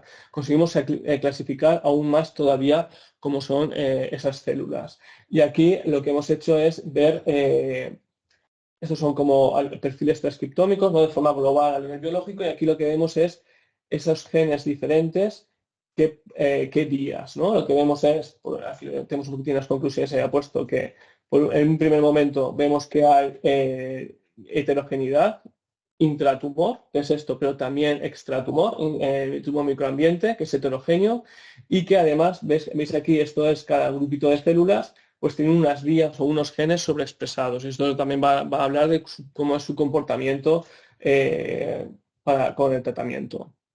No sé si hay preguntas o estoy haciendo demasiado complejo. Sí, hay otra de que si el atezolizumab también se ha demostrado que es beneficioso como el pembro o si son diferentes. Bueno, el atezolizumab ha demostrado beneficio en la enfermedad avanzada, en la primera línea, igual que el pembro, pero en tratamiento neoadyuvante todavía atezolizumab tiene ensayos en marcha, pero de momento el único que ha demostrado beneficio es el pembro. Son fármacos muy parecidos, pero no exactamente iguales. Entonces, cuando acabe el estudio de atezo, a lo mejor también el atezo también demuestra beneficio y tendríamos 2 fármacos más. Pero de momento, en neoadyuvancia, en estadios iniciales, el que ha demostrado beneficio a día de hoy es pembro. Y en la enfermedad avanzada estarían las 2 opciones, o bien pembro o bien atezolizumab. También es importante decir que en la neoadyuvancia no hace falta ningún biomarcador, es decir, todas las pacientes potencialmente pueden responder. Este estudio también buscamos encontrar esos biomarcadores que nos digan qué pacientes pueden no responder, pero en cambio en la enfermedad metastásica ya sabemos sí o sí que tienen que tener el marcador o de PDL1 o de PD1, ¿no? Si no tiene ese marcador, el fármaco no funciona. Y esto es algo, bueno, que tiene una explicación biológica, pero que bueno, no es el tema, pero es... Te iba a preguntar, ¿y por qué? Pero podemos ver si eso se explica después de la... Pero bueno, sí que tiene su racional, ¿eh? También Ya me iba a preguntar lo mismo. que si al clasificar las células se podrían saber los tipos de triple negativo y así conseguir células. Sí, hasta... Claro, es lo que decir. Por ejemplo, aquí lo que vemos en este grupo de células tumorales, si por ejemplo el grupo 24, por poner un ejemplo, es el que sobrevive, ¿no? Y que le ponemos quimioterapia o incluso pembro y persiste en la cirugía y no se ha eliminado, podríamos estudiar qué expresa y ver si eso podría ser también futuro de una diana terapéutica, ¿no? Pues expresa un receptor de membrana diferente y se puede, pues como los ADCs, se puede diseñar un fármaco contra esa diana. Es decir, es entender a nivel molecular cómo son esas células que han sobrevivido y ver si podemos, lo que vamos a accionar sobre eso, encontrar alguna diana nueva o diana que ya estaba ahí, pero generar o diseñar un fármaco nuevo. Y también preguntan en función de qué parámetros se determina en un triple negativo tratamiento con quimio o con quimio combinado con inmuno. Bueno, lo que se intenta hacer es reproducir, como siempre, un ensayo clínico que se quede demostrado el beneficio. Entonces, como ha dicho antes Maite, en el estudio que presentaban son las pacientes con un tamaño a partir de 20 milímetros. Posiblemente tumores que midan menos de 20 milímetros no necesiten inmunoterapia. Es una lesión pequeña y posiblemente con la quimioterapia ya fuera posible. Pero bueno, al final es eso. Yo creo que no nos podemos conformar con el tamaño, ¿no? Estamos en el siglo... Positivo, sí, eso también, sí. Pero no nos podemos conformar con esto, ¿no? Yo creo que precisamente, pues eso, tenemos que a nivel biológico estudiar la enfermedad y ver primero si algunas que miden 17 podría beneficiarse de inmunoterapia o otra que mide 24 realmente no necesita de inmunoterapia, ¿no? Al final un ensayo clínico que busca es una población grande, pero lo que se trata es de poder afinar siempre lo máximo posible que el paciente reciba lo que necesite y lo que no, porque al final pues no hay nada exento de toxicidades. La inmunoterapia ha demostrado muchísimo beneficio, pero también tiene unas toxicidades, por lo cual es bueno poderse dar a la paciente que lo necesita. Y aquí vemos, en la cirugía, ¿no? Fijaos, los puntos azules representan células que en la cirugía han desaparecido, son sensibles. En cambio, los puntos rojos son células que después del tratamiento han permanecido, es decir, lo llamamos como resistentes. Entonces, lo bueno será ver qué diferencias hay entre los puntos azules y los puntos rojos, ¿no? Luego, esto es otro ejemplo, también aquí, bueno, aquí están los genes, son vías. Simplemente lo rojo significa que está sobreexpresado o regulado o sobreutilizado, son rutas. Y lo azul es que está poco usado, ¿no? Que el gen no se expresa, por así decirlo, o que hay poca cantidad de proteína. Y como podéis ver, en cada zona, por ejemplo, en la zona 6, pues están estos genes determinados sobreexpresados, los azules están downregulados, los infrarregulados. Y como podéis ver, en cada zona, fijaos que tiene un perfil totalmente diferente, ¿no? En el grupo 6, fijaos más o menos en la estructura, ¿no? De los rojos y los azules, cambiamos de área, cambia totalmente la expresión, seguimos cambiando de área, no tiene nada que ver unos con otros, siendo siempre el mismo análisis. Encontramos genes que son diferentes entre unas áreas y en otras. Entonces, otra de las cosas que llevamos aquí, esto es lo que hemos visto del single cell, ¿no? De célula única, estudiar a nivel transcriptómico, célula a célula. Otra de las cosas que hacemos en Valencia dentro del proyecto es el tema de los organoides y del PDX. Es lo que os decía, que ahora vemos la diferencia entre cuando las células trabajamos in vitro, donde las células crecen una al lado de la otra. Esto no es fisiológico. Las células siempre les gusta estar, primero en el cuerpo están en 3D. Las células les gusta estar en 3D y cada posición no es aleatoria, ¿no? Cada célula ocupa una posición diferente del tumor. Entonces lo que hacemos es de esa biopsia que habíamos hecho a la paciente en fresco, una parte es lo que os he contado y otra parte lo que hacemos es introducirlo en ratón para poder sobre todo amplificar esa muestra. Dentro del ratón va creciendo, se lo vamos pasando a diferentes ratones para poder tener, bueno, las muestras son finitas, ¿no? Y una vez que trabajamos con ellas, pues se agotan. Entonces la forma es amplificar la muestra y poder tener, para poder hacer más estudios. Y luego cuando tenemos, pues podemos hacer experimentos en ratón, pero también podemos ir a parte más de in vitro y lo que hacemos es, en lugar de que crezca célula a célula, formamos los organoides. Fijaros, esto es un organoide, estas son las células, cómo van formando estos grupitos. Estos son como pequeños tumores de pacientes, un pequeño tumor humano que crece en lugar de una célula de la otra, formando estos grupos. Esto es mirado al microscopio así un poco sencillo, esto es para que lo veáis un poco más teñido, lo azul es para teñir el núcleo de las células, dos organoides, lo rojo lo que tiñe es un poquitín más el citoplasma, la membrana, y ya cuando hacemos la unión pues vemos todos los diferentes grupos, y está un poquitín más grande para que lo veáis. ¿Ves? Esto es un organoide, es uno, simplemente que hay un solapamiento de imagen. Se tiñe de diferentes formas para poder delimitar las células. Y esto, por ejemplo, pues es el tumor de una paciente crecido en el laboratorio, donde es a nivel tridimensional. Pues cada disposición, y luego los organoides también son muy diferentes. Hay pacientes que tienen organoides de una forma y luego otras de otra. Incluso hay algunas que forman como las lesiones más quísticas, con una cavidad interna. Y esto lo que habla es de la heterogeneidad, de que cada célula, cada tumor se organiza de una forma diferente. Y esto lo vemos muy bien en el laboratorio, de cómo de diferentes pacientes la formación del organoide también es diferente. Y a veces puede ser más difícil o más fácil. Lo que hacemos con estos organoides, que son estos, pues bueno, los separamos, los sembramos en estos pocillos pequeñitos y les ponemos el tratamiento, exactamente el mismo que a los pacientes, doxorubicina, antraciclinas y Taxol. Y lo que hacemos es analizar cómo va. Esto simplemente es una prueba de concepto, Fijaos en el control, los organoides van creciendo y conforme ponemos dosis crecientes del tratamiento, llegamos aquí que, por ejemplo, aunque veáis todo esto, estas son células muertas, no tiene nada que ver. Fijaos, este organoide que se ve aquí como muy bien.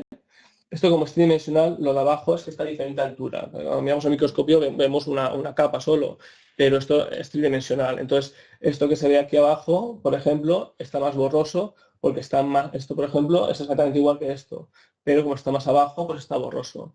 Pero fijaos, este que sí que se ve bien, no tiene nada que ver a todo esto, ¿no? Estos son organoides muertos con dosis de Taxol. Y aquí vemos la curva. Conforme aumentamos la dosis de la quimioterapia, las células se van eliminando. Esto lo que hacemos es para establecer cuál es la dosis que necesitan. Porque claro, muy poco, fijaos como hay un tramo, que las dosis son muy bajitas y el organoide obviamente no le hace nada. Y conforme vamos aumentando la dosis, vemos que se mueren. Siempre se trabaja con dosis medias, ¿no? Porque primero no se puede trabajar con dosis muy bajitas, pero con dosis muy altas tampoco, porque al final se mueren no por mecanismo, sino por toxicidad, ¿no? Es como si a estas células le pones lejía, pues se mueren. La lejía no es un tratamiento, pues esto es lo mismo. Si le pones mucha dosis de quimioterapia, se va a morir, pero por una cuestión tóxica, no porque la quimioterapia esté eliminando las células de una forma biológica, ¿no? Y bueno, pues lo que vamos a hacer también ahora, esto tampoco estaba previsto para que veáis, ¿no? Dentro del proyecto, ¿no? De la ECC, pero es otra de las ramas en las que van saliendo pues gracias a las donaciones que hacéis, que es estudiar el microambiente tumoral. Fijaos, aquí está lo que os he explicado hasta ahora, lo que llamamos al microscopio. El matrigel es esta estructura que no deja de ser la estructura para que se depositen las células y formen estos organoides. Esto es lo que veíamos al microscopio. Pues lo que vamos a hacer es cocultivos, poner en contacto estas células tumorales con la sangre, con los componentes de la sangre de la paciente, es decir, con linfocitos de la paciente, con macrófagos de la paciente, con fibroblastos, y hacer lo que llamamos cocultivos. Pero lo que quiere decir es que se ponen diferentes células de diferente origen, quiero decir, conjunta, para ver cómo se comportan. Pues con tratamientos, por ejemplo, para estudiar la inmunoterapia in vitro en el laboratorio, necesitamos el sistema inmune. La inmunoterapia con las células tumorales solo no hace nada, necesitamos los linfocitos. Entonces, con este proyecto lo que vamos a hacer es utilizar las células tumorales de la paciente con los linfocitos de la propia paciente. Siempre es para ser lo más translacional posible, es decir, para que lo que vemos en el laboratorio reproduzca lo más posible a lo que pasa en la vida real. Esto es una de las cosas que no estaban previstas en el proyecto de origen, pero que, bueno, pues os digo, gracias a las donaciones que hacéis, ya que las investigaciones empezamos a ver cosas en lo que ya hemos hecho y podemos tirar del hilo y sacar subproyectos que a veces también se convierten en un proyecto nuevo, igual de principal que su origen. Y ya solo pues daros las gracias en nombre de todo el equipo y, bueno, si tenéis preguntas o cualquier cosa. ¿Alguna pregunta? Aquí hay una pregunta. Sí, dice que es una paciente que ella misma te pregunta es triple negativo desde el inicio y que después, por lo que entiendo, es metastásica, también triple negativo. Y que le están poniendo gemcitabina. ¿Qué le podías decir o qué opinas de ese tratamiento? Así es difícil, ¿no? Porque tendríamos que ver bien la historia entera, ¿no? Ver qué tratamientos has llevado previamente. Hoy por hoy te puedo decir es que obviamente tienes que seguir con ese tratamiento. Hay que ver, estarán obviamente tags periódicos de control y si en algún momento en el tag ese tratamiento ha fallado, pues como os decía antes, sí que es una segunda opinión. Si estás aquí en Valencia o en otra región, pues ir a un hospital donde puedan haber ensayos o por lo menos estudiar tu caso, se tendría que ver. Pero así es difícil opinar porque siempre hay que saber todo lo previo que has llevado. Desde luego que la gemcitabina es un tratamiento activo para la enfermedad y lo importante es que estés bien, que lo toleres bien y que te vayan controlando con tags. Y ya te digo, en el momento que ese tratamiento deje de funcionar, es el momento de plantearse cosas nuevas, pero hoy por hoy, mientras que estás con ese tratamiento, ese que necesitas. Y preguntan a raíz de eso si podéis explicar cómo pedir una segunda opinión, que a veces en el mismo hospital les ponen impedimento. Bueno, eso no sería lo deseable, ¿no? Lo deseable es que, igual que a nosotros también a veces, los pacientes tenéis todo el derecho de pedir segundas opiniones y nuestra obligación es facilitaros un informe para que se pueda ir a otro compañero y mirar el caso. Y por nuestra parte, desde luego, simplemente con ir al SAIP, todas las pacientes tenéis el derecho de segundas opiniones y por nuestra parte es con ir al SAIP y hacer la petición. Nosotros vemos a las pacientes sin demora. O si tenéis acceso, pues alguna vez también me habéis comentado alguna paciente y por eso no hay ningún tipo de problema. Siempre cuando venís, lo ideal es que tengáis al menos un pequeño informe de qué ha pasado para podernos ver la situación actual y ver muchas veces pues, si podemos ofrecer algo diferente, os lo decimos, o si el tratamiento es el mismo, pues al final también muchas veces es tratarse mejor en un hospital que esté cerca de casa, ¿no? Pero bueno, las segundas opiniones, bueno, pero es que para cáncer y para todo, ¿no? Las pacientes tenéis el derecho de poder pedir una segunda opinión y que el médico que os está viendo en ese momento tenemos que facilitarlo. Una pregunta, doctor Grijalvo. Para pedir una segunda opinión, por ejemplo, aquí en el Hospital Clínico, sí que hubo un caso, pero fue en el Hospital General de Alicante, que le pedían que se tenía que ser residente o estar empadronado. No es necesario. Depende de para qué especialidad. Venía de otra comunidad, no era de la Comunidad Valenciana. Para nosotros, para onco, nosotros no. Aquí en el Hospital Clínico no pedimos ningún problema. Pero bueno, pues sí que es verdad que depende de las especialidades. Claro. Ya. Hay especialidades aquí en Y el que a lo mejor depende que derivan al hospital de referencia, ¿no? Pero nosotros no, o sea, cuando uno quiere pedir una segunda opinión tiene que ir a su hospital de referencia. El oncólogo no tiene ni por qué enterarse si se pide una segunda opinión o no. Se pide, es un documento oficial que se pide normalmente en atención al paciente, donde tú quieres que te vean en ese, y eso se manda oficialmente, llega aquí al jefe de servicio y entonces se da una cita. Eso si queremos hacerlo oficial, si no, como ha dicho Juanmi, a través de vosotras nos lo decís y nos citamos a las pacientes. Claro, nosotros que hacemos también un poco para agilizar. Cuando nos han contactado, pues siempre vemos a las pacientes lo más rápido posible y luego al mismo tiempo de forma oficial en paralelo, para no esperar ese trámite. Pero es verdad que depende mucho de cada política, de cada hospital y servicio. Nosotros aquí en oncología no tenemos ningún problema, no hace falta ni estar empadronado ni nada, y también vemos pacientes de todas las comunidades. Ya os digo, si el tratamiento va a ser el mismo, pues, también les aconsejamos, ¿no? que sigan en su hospital de referencia, y si hay alguna duda nueva o el tratamiento que llevan no funciona, y como os digo, siempre es el momento de revalorar, se puede volver a ver, ¿no? Pero la intención también es que la paciente que se pueda tratar lo más cerca posible de casa, y si hay nuevas opciones, pues ya es otra cosa. Te preguntan que has dicho que lleváis con el proyecto 4 años, que si te acaba ya os seguiréis con la misma línea. El proyecto está previsto para 2 años más, pero luego se continuará, claro, sí.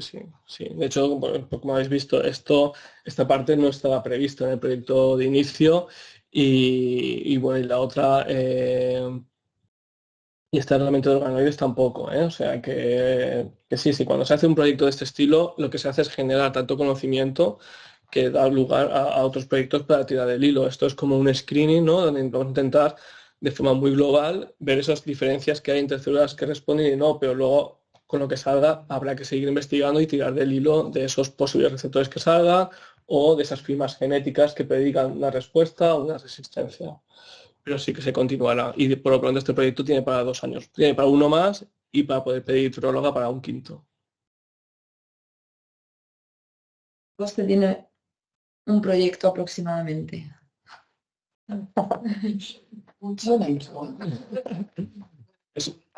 Es caro porque además es tecnología muy puntera. Esto que estáis viendo ahí del single cell, del célula única, esto es algo muy puntero, de hace muy poquito tiempo que se hace, y es caro. Analizar célula a célula, los reactivos ya solo para separarlos y poner una... Fijaos que una célula es algo obviamente muy pequeño, es conseguir que una célula se deposite en un pocillo. Y es célula a célula, luego hace un estudio muy en profundidad, que es el de RNA. Entonces eso requiere mucho dinero. Y una muestra, procesar una muestra para single cell, para célula única, es caro. Vale, bueno, nos dan las gracias. Bien. Y para caso de pacientes triple negativo en seguimiento, en teoría libres de enfermedad, al margen de los seguimientos oncológicos usuales, ¿tenéis alguna recomendación de pruebas avanzadas a realizar o tratamientos preventivos? ¿Existe algo en esta línea? No, es verdad, lo que ha hecho el ejercicio físico ha demostrado que aumenta la supervivencia. No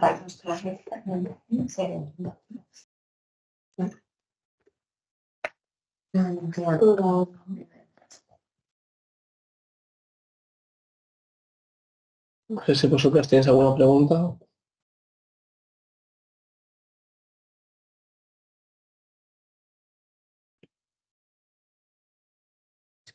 Sí. Pero sí.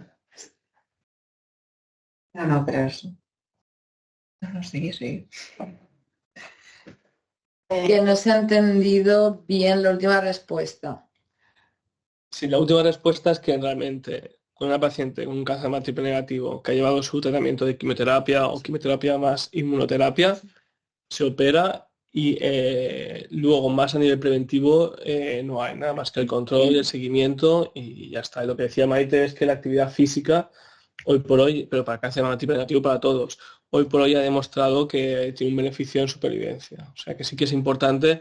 El ejercicio físico es importante para todo el mundo, eso también es lo que digo siempre en la consulta, pero para pacientes que tienen un antecedente oncológico todavía más. Entonces hay que tomárselo todavía más en serio, ¿no? Y que sea pues como una pastilla, ¿no? Una persona que tenga que tomar fármacos, pues el ejercicio, en realidad todos, porque es beneficioso para todo, pero es que en oncología se ha demostrado, y no solo en mamas, en otros tumores, se ha demostrado beneficioso. Entonces yo creo que es algo que cuesta encontrar tiempo en nuestra vida de día a día, pero hay que intentar buscarlo. Y de hecho nuestra intención es hacer un proyecto también de ejercicio físico con pacientes.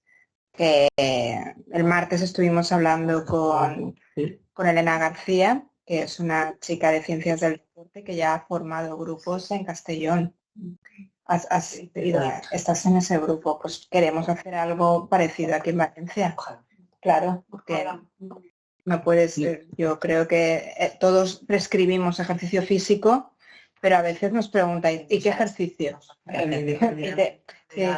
Claro, depende del estado previo, depende de si es una paciente con un tumor avanzado, si es localizado, si hay linfedema, si no, es que es muy importante hacer eso. Y nuestra idea es eso, empezar un proyecto también como en Castellón.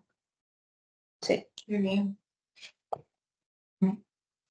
Y preguntan también si recomendáis resonancias magnéticas mejor que mamografías. No.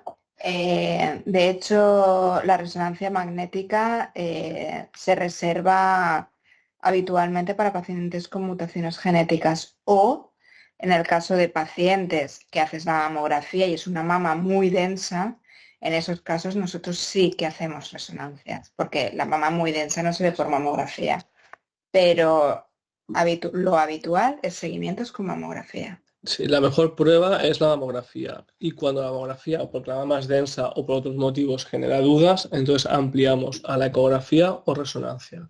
Pero en realidad la mamografía no debería de sustituirse. Exacto. No sé, la mamografía no se debe sustituir por ninguna prueba, porque de hecho es la única que ve microcalcificaciones. Una reso y una eco no ven microcalcificaciones. Una pregunta, igual es una pregunta. ¿La cabeza por qué se excluye del TAC cuando es el TAC anual? Bueno, porque nos ha demostrado un beneficio y luego también irradiar tampoco es gratis, ¿no? O sea, hay que intentar irradiar y sobre todo no ha demostrado un beneficio. Si demuestra ese beneficio, pues al final pues hay que ver el beneficio-riesgo y se haría. Pero hacer TACs o resonancias cerebrales en el cáncer de mama en general y en particular el triple negativo no ha demostrado que haya un impacto ni de supervivencia ni de detectar de una forma más precoz la enfermedad. Por ejemplo, hay otros tumores como cáncer de pulmón microcítico que sí que hacemos, sí, pero porque ahí sí que hay Son datos estadísticos al final, ¿no? Claro, datos estadísticos, pero sobre todo es porque también de inicio es muy poquito frecuente que un cáncer de mama tenga enfermedad avanzada de inicio. Está pues en torno, depende de cada subtipo, pero de forma global menos del 10% tiene enfermedad avanzada al diagnóstico. Entonces sería hacer unas sobrepruebas que luego no tienen ningún beneficio real. No se ha visto ningún beneficio en tratar antes a una paciente asintomática que con síntomas. Es decir, a nosotros no pedimos pruebas excepto que la paciente cuente algún síntoma, porque no se ha visto ningún beneficio de que tú hagas una prueba y aparezcan metástasis cerebrales en una paciente asintomática, de tratarla antes cuando aparecen los síntomas.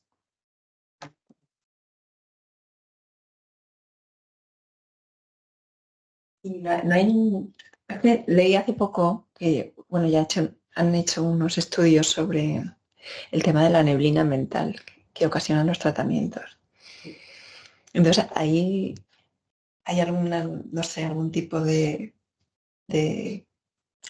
No, es un efecto que vemos, que nos contáis en la consulta, pero a día de hoy no hay nada. Hay neurólogos en Galicia, hay una neuróloga que sí que lo está estudiando mucho esto porque realmente ocurre. Sí. Y están probando en ensayos, creo que hay un hospital en Galicia que tiene un ensayo clínico para estos pacientes, pero fuera de ensayo no hay nada demostrado que mejore eso. Siempre os decimos, bueno, pues intentar mantener, ejercitar, hacer crucigramas, porque no se ha demostrado que haya ningún fármaco que a día de hoy mejore esto. Pero sí, o sea, totalmente esto se ha visto. Los neurólogos, la verdad es que pues probablemente cada vez más remitimos pacientes pues, con síntomas muy significativos, pero no hay a día de hoy nada. Aquí hay otra pregunta. Si las gamografías se recomiendan como control después del tratamiento. Mamografía ósea no. Tampoco. No. Con el TAC, los TACs de seguimiento en pacientes que requieren TACs, hay pacientes que no requieren en sus seguimientos TACs y de hecho las guías no dicen que hay que hacer pruebas de imagen, ¿eh? O sea, habrán muchos pacientes en otras comunidades que no se les hacen TACs de seguimientos porque las guías dicen que no hace falta. Es verdad que nosotros sí que los hacemos porque sí que parece que si hay una recidiva y es una recidiva única, siempre intentamos resecarla y hacer estadios net sin evidencia de enfermedad, porque sí que eso sí que parece que aumenta la supervivencia libre de progresión, ¿vale? Entonces está basado en estudios antiguos, donde no se ha visto que haya un beneficio de hacer imágenes y por eso hay en comunidades o en otros países que no se hacen. Pero nuestra intuición, nuestra percepción y nuestra tradición en el clínico es que hacemos porque también las cosas evolucionan. Entonces, las imágenes no son igual que antes y los tratamientos tampoco. Entonces, no está demostrado que tratar una lesión de 1 milímetro, o sea, de 10 milímetros, sea mejor que de 20, pero realmente con las nuevas técnicas diagnósticas, con los nuevos tratamientos, con las nuevas técnicas de tratamientos locales, de radioterapia, que las máquinas son cada vez más potentes y más específicas, de cirugías, con cirugías cada vez menos invasivas y que pueden quitar la lesión, o de radiólogos intervencionistas, que podemos entrar y quemar la lesión. Todo eso, con esa nueva tecnología, estos ensayos no están hechos. Entonces, nosotros creemos que sí que merece la pena, por eso lo hacemos, obviamente.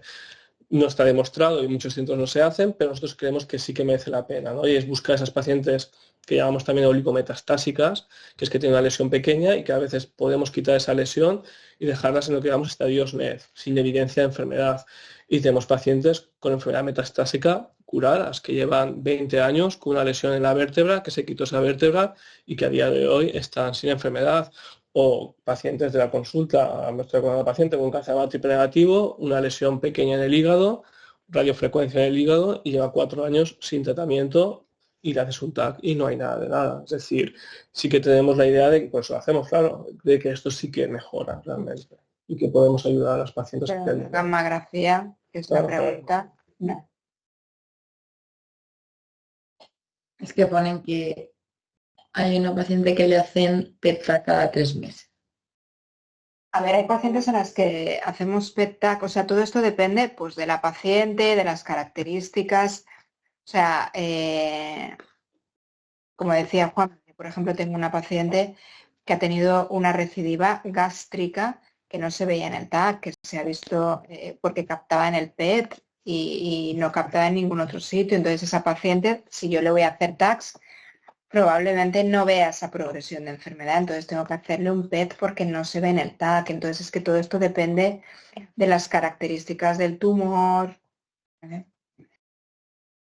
Esto es de forma global, luego siempre hay que individualizar. Si hay una lesión que con el TAC no se ve bien y se ve mejor con otra prueba, pues hay que hacer esa otra prueba, pero de forma general no sería necesario.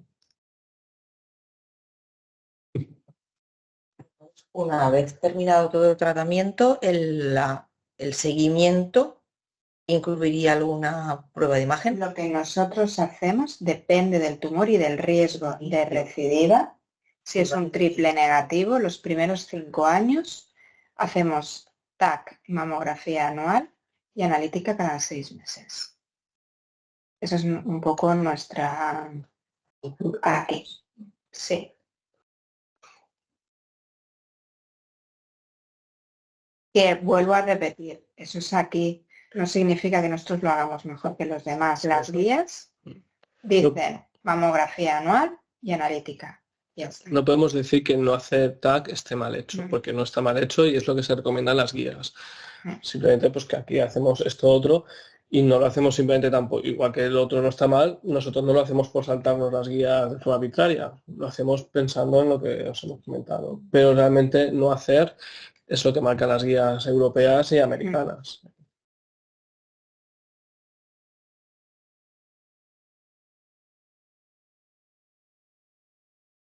¿Alguna pregunta más? A ver. Creo que ya... Aprovecharos. Claro. que los tenemos aquí. Yo creo que no. Aquí no hay. ¿Y por qué se hereda una mutación y no un paso?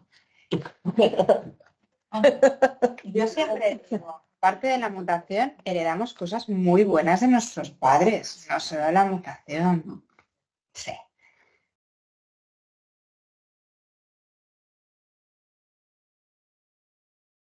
Bueno, pues cerrada la sesión. sí.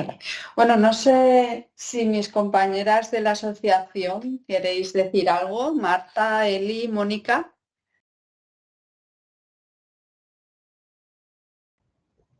Hola, buenas tardes. ¿Me oís? Marta, Sí, se oye perfectamente. te oímos, Marta. Vale, nada, solo quería daros las gracias a los doctores por hacer el webinar, por decirnos que sí a todo lo que se nos ocurre desde la asociación. Para nosotros es muy importante que poder hacer estos webinars, poder entender los proyectos que se están haciendo, lo que se está investigando, porque al final también es lo que nos motiva a nosotros a seguir trabajando en la asociación, en decir, va, que hay avances, aunque sean poquitos, sabemos que se avanza poquito a poco, porque al final son muchas cosas que se tienen que tener en cuenta, pero bueno, que nos motiva para seguir recaudando, seguir dando visibilidad al triple negativo y que algún día pues que hagamos esto solo para ver cómo estamos y no para hablar de cáncer de mama triple negativo. Bueno, muchas gracias a vosotras, la verdad, por apoyarnos siempre en todos los proyectos que tenemos y... Sí, para nosotros es un gusto. Ahí, vamos, pues veros cómo os implicáis en la investigación también es un placer para nosotros. Al final, nosotros somos médicos que también hacemos investigación, pero ya os tenemos en la consulta, ¿no? Ya vemos que os ayudamos. Pero también es muy importante para los biólogos, ¿no? Que trabajan en el laboratorio y que nos conocéis, y para ellos también es un estímulo ver cómo os implicáis. Y luego a nivel de divulgación, nosotros encantados de enseñaros, en este caso es este proyecto, pero bueno, en un futuro podríamos hablar de otros, porque también mostrar lo que hacemos, yo creo que a nivel general ayuda a entender el porqué de la ciencia y qué es lo que se hace, y luego vosotras que por supuesto estéis implicadas en el desarrollo, pues yo creo que también es bueno que veáis todo lo que hacéis, que es mucho esfuerzo, que tiene al final una recompensa. Luego la investigación, más rápido no va, pero también os podemos decir que por suerte tampoco va lento, ¿no? Fijaos el ejemplo este, ¿no? De cuando empezamos a diseñar este proyecto, no pensamos, ¿no? Que como no teníamos la inmunoterapia en el hospital, no podíamos pensar en muestras con inmunoterapia. Y fue coincidencia de en unos meses. De hecho, en este proyecto creo que habrá solo las 3 primeras pacientes que participaron que no recibieron inmunoterapia. El resto ya recibió inmunoterapia y readaptamos el proyecto. Y eso habla de la velocidad que a veces hay, ¿no? O los nuevos fármacos, los ADCs, están evolucionando todo y estamos viendo enfermedades de diferente forma, ¿no? Con diferente perspectiva, ¿no? Lo que pues lo sabréis, ¿no? El trastuzumab deruxtecan, jamás hubiésemos pensado hacer un tratamiento anti-HER2 contra una paciente que no expresa o que no sobreexpresa esa proteína. Y gracias a este fármaco, porque la tecnología ha cambiado, de repente con que esas células tengan un poquito de ese receptor ya es suficiente. Eso es un cambio de paradigma de entender los tratamientos, y eso es gracias a la evolución, porque la enfermedad es la misma. Lo que ha mejorado es el fármaco, ¿no? El cómo actúa ese fármaco. Hola, buenas tardes, soy Eli, encantada de saludaros. Hola. Yo quería, bueno, por supuesto agradeceros siempre que nos recibáis tan bien, que nos dediquéis vuestro tiempo y que nos ayudéis a que vea todo el que dona 1 euro, el que es socio, el que no, ahora que llega el mes de marzo, el mes de la concienciación del triple negativo y estamos a tope con el triple reto, que nos ayudéis eso también a un empujoncito mostrando dónde va realmente el dinero que cada persona dona, ¿vale? Porque para nosotros la transparencia es fundamental, lo era cuando iniciamos la asociación y lo sigue siendo. Y entonces, pues bueno, aparte de lo que van agradecido mis compañeras, también quería agradeceros esta parte. Muchas gracias.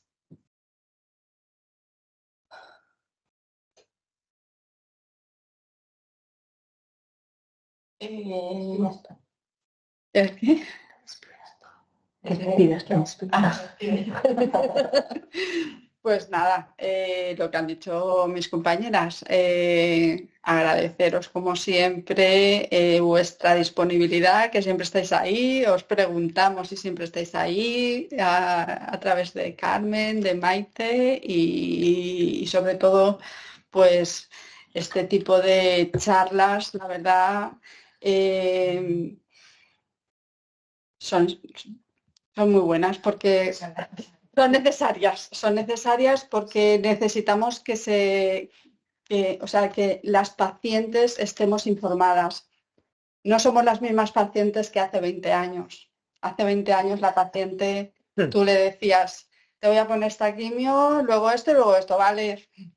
Pero ahora necesitamos información, ¿verdad?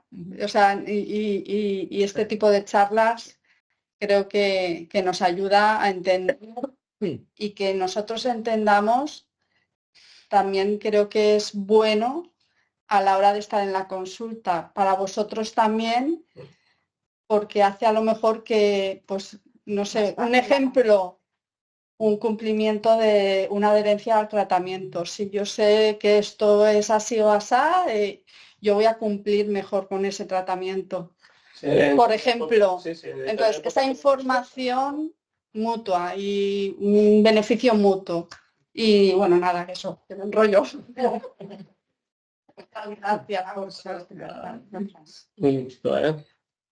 Y nada, gracias a todos los que os habéis conectado, a vosotras también que nos habéis acompañado y a todo el mundo. Si os ponéis, hacemos la foto de cierre. Claro. Pero aquí no. Sí. Hasta luego. Chao.